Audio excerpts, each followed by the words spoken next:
Ada sahabat tanya, sedekah yang paling afdal apa dia ya Rasulullah? Mari kita tengok apa ada beberapa perkara yang sedekah paling afdal. Waktu bila? Okey? Mari kita baca satu hadis ni.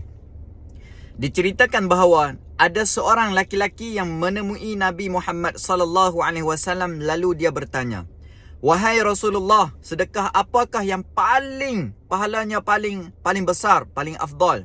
Nabi Muhammad sallallahu alaihi wasallam menjawab, "Engkau bersedekah dalam keadaan sihat, sangat menyayangi harta." Sekejap lagi saya hurai. "Takut miskin dan mengharapkan kekayaan." Okey? Pesan Nabi, janganlah engkau menunda-nunda sedekah ketika roh sampai di tenggorokan. Okey? Hampir meninggal. Barulah engkau berwasiat untuk si anu sekian, untuk si anu sekian. Padahal waktu itu kekayaan sudah menjadi hak ahli waris. Hadis riwayat Bukhari dan Muslim. Okey? Dekat sini saya nak cerita. Yang pertama tadi, apa dia? Nak hurai. Yang pertama tadi, sedekah dalam keadaan sihat. Kita bersedekah dalam keadaan sihat, yang mana kita pun bagi je keadaan tu, sihat kita ni, bagi dalam keadaan yang kita ni memang jadi tabiat bersedekah. Okey? Tabiat dengan amalan ada berbeza.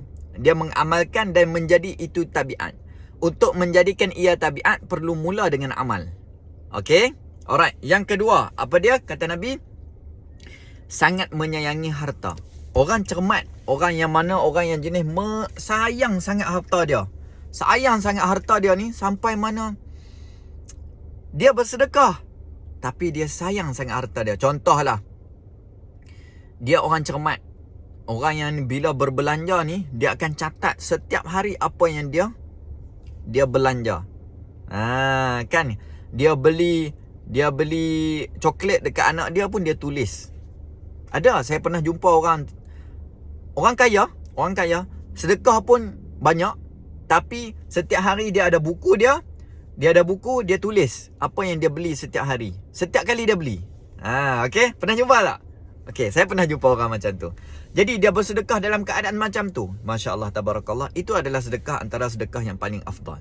Alright, yang seterusnya, ketiga, yang mengharapkan, betul tak? Yang mengharapkan, yang takut miskin dulu. Yang takut miskin.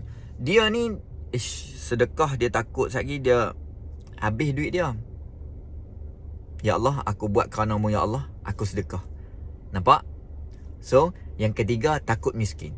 Yang keempat, dia mengharapkan kekayaan. Dia ada target. Contohnya businessman, kan? Orang yang mana ada target dia. Tahun tu dia mesti ada 1 juta dalam simpanan dia. Saving account dia mesti ada 1 juta. Tahun tu. Hujung tahun ni mesti capai KPI tersebut. Tetapi dalam keadaan yang dia berlumba-lumba untuk nak mengharapkan kekayaan tersebut, pada tu juga dia bersedekah. Masya Allah, hebat. Okey, yang tu kita kena kagum dengan orang-orang yang macam ni.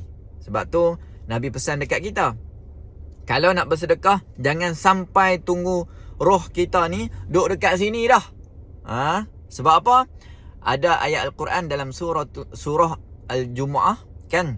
Bagi kita, saya cerita dah macam ni. Seolah macam bila sampai di tenggorokan ni, kita minta kepada Allah Ta'ala bahawa nak dipanjangkan usia kita untuk bersedekah. Kenapa untuk bersedekah? Nanti saya hurai yang lain. Kelebihan bersedekah yang lain. Alright? So, dapat sesuatu daripada perkongsian video kali ni, tuan-puan kongsikan kepada ramai orang supaya ramai lagi dapat manfaat. Alright? So, insya-Allah, moga-moga sahabat sekalian semua lazimi sedekah. Okey? Contoh yang paling simple saya tunjuk dekat tuan-puan tengah tengok ni.